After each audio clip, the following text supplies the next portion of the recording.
So my dear student, आपके सामने ये क्वेश्चन है। वैसे क्वेश्चन मैं प्रैक्टिस के लिए लेके आया हूँ, मतलब आधा सॉल्व मैं करूँगा और आधा सॉल्व आप लोगों को करना है, ठीक है। बट देखिएगा, क्योंकि आज संडे है तो इसलिए वीडियो थोड़ी सी छोटी भी रहेगी और इसमें एक ही क्वेश्चन हम लोग डिस्कस करेंगे। और जो भी MCQ वगैरह हैं, जो कुछ बनाने होंगे तो वो मैं शॉर्ट के माध्यम से आपको बता दूँगा। शाम को एक और वीडियो है कि अप्रॉक्स 6 बजे 6 बजे आएगी, तो उसमें भी आप लोग देख लीजिएगा वो पक्का कौन सी वाली होगी। शॉर्ट्स जो कि फ्रिक्वेंटली आस्क्ड MCQ हैं, ठीक है। चलिए शुरू करते हैं। देखिए, the mean of the following distribution is 48, यानी कि जो मीन है। अब ये जो मीन है ना, मीन को क्या एक्स बार ही कहते हैं? आप कहेंगे बिल्कुल सर, इसे एक्स बार ही कहते हैं। तो ये जो मीन है वो कितना है? वो 48 है, तो मैंने यहाँ पे 48 लिख दिया, ठीक है। सम ऑफ ऑल द फ्रीक्वेंसीज 50। अब यहाँ पर आप देख पा रहे होंगे, दिख रहे हैं ना?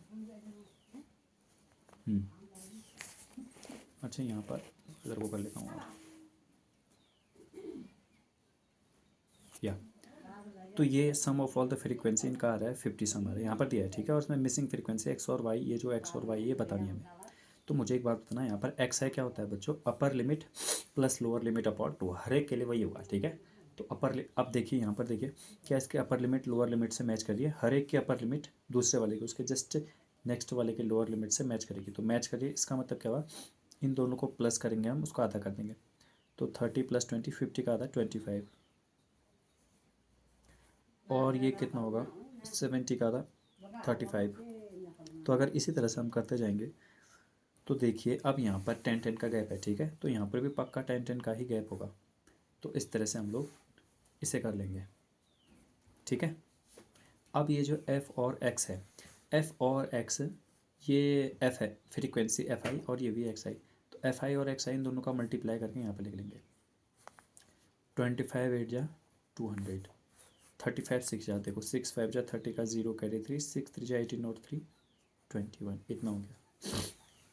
और ये कितना आएगा? ये आएगा 45x, बिकॉज ये तो x है ना, तो 45 का x के साथ मल्टीप्लाई 45x ही आएगा ये।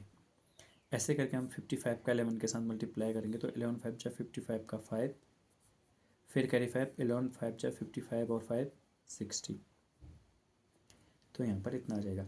अब आप लोग खुद ही बता सकते हैं ना ये कितना आएगा। और ये 65 है कि कितना? 65 ही है शायद, मुझे ऐसा लग रहा है 65 ही है। तो 65 का y के साथ करेंगे तो ये आ जाएगा 65y, ठीक है। अब आप लोग बताइए, सिग्मा सिग्मा का मतलब होता है प्लस करना, ठीक है। तो ये पे सिग्मा एफ आया तो सिग्मा एफ का प्लस किया हमने। सिग्मा एक्स अगर होता तो सिग्मा एक्स, मतलब ये अब ये एफ एक्स है तो सिग्मा एफ एक्स अगर निकालेंगे तो इन सबको हमें प्लस करना पड़ेगा, ठीक है।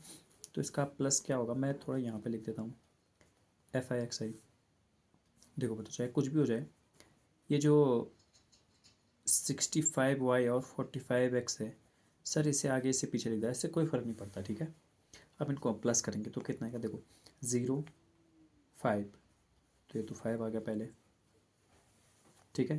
फिर यहाँ पर लेंगे 10 सॉलिड स्पेयर, तो 1 इसे नहीं देंगे 1, तो ये 1 आ गया।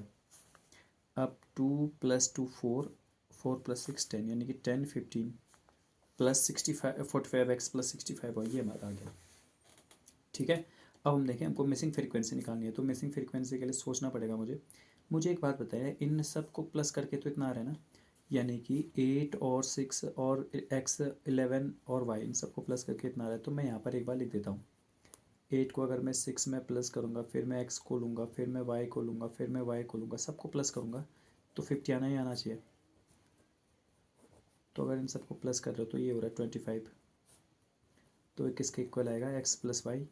यहाँ से अगर ये निकालेंगे तो 25 इधर जाके सब्ट्रैक्ट हो जाएगा, यानी कि 50 - 25, अब कितना आ गया? 25 आ गया। x + y कितना आ गया? 25 आ गया, यहाँ पर ही आया। अब एक फॉर्मूला हम लोग लगा लेंगे, x bar equals to sigma F I X I upon sigma F I. अब ये कितना दे रखा है? ये 48 दे रखा है। ये कहाँ से दे रखा है? ये सर यहाँ पर गिवन है, ये देखिए, the mean of the following number is 48, तो ये हो गया 48 equals to F I X I कितना है? Sigma 1015 plus 45x plus 65y, ये आया। और अपॉन में कितना आएगा हमारा? अपॉन में आएगा f, तो ये कितना है 50 है। तो इस तरह से आ जाएगा, क्रॉस मल्टीप्लाई कर लेंगे यहाँ पर से। अब होगा क्या जब हम क्रॉस मल्टीप्लाई करेंगे ना, हालांकि पहले बड़ा बड़ा आएगा फिर कोई डिवाइड हो जाएगा। तो ये तो मतलब मैं ये कह रहा हूँ कि एक इक्वेशन हमको यहाँ से मिल गया X plus Y equals to 25, एक इक्वेशन यहाँ से मिल गई। एक इक्वेशन इसे सॉल्व करेंगे तो यहाँ से मिल जाएगी एक्स प्लस वाई, यहाँ पर भी कुछ ना कुछ आ जाएगा। तो हम क्या करेंगे, इन दोनों इक्वेशनों को फिर दो इक्वेशन हो जाएगी, लीनियर इक्वेशन 2 वेरिएबल वाला लगा लेंगे हम लोग। फिर उसके बाद एक्स की भी वैल्यू आ जाएगी और वाई की भी वैल्यू आ जाएगी। अभी मुझे अभी थोड़ी देर पहले मैंने एक क्वेश्चन करवाया था, तो इसका आंसर अप्रोक्स नहीं, कितना आ रहा था इसका आंसर? इसका आंसर आ रहा था 12 और 13। हो सकता है कि 13 इसका है 12 इसका है, कुछ ऐसा ही आंसर है 12 और 13, ठीक है। मतलब नियरली आ रहा है इनका आंसर। तो आप लोग देख लीजिएगा इसे। देखिए एक इक्वेशन यहाँ से बनेगी, एक इक्वेशन ये बनेगी, क्रॉस मल्टीप्लाई करेंगे ना जब इसे, तो 50 का मल्टीप्लाई यहाँ करेंगे, ये करेंगे, तो यहाँ पर से एक्स और वाई के टर्म्स में एक और इक्वेशन बन जाएगी।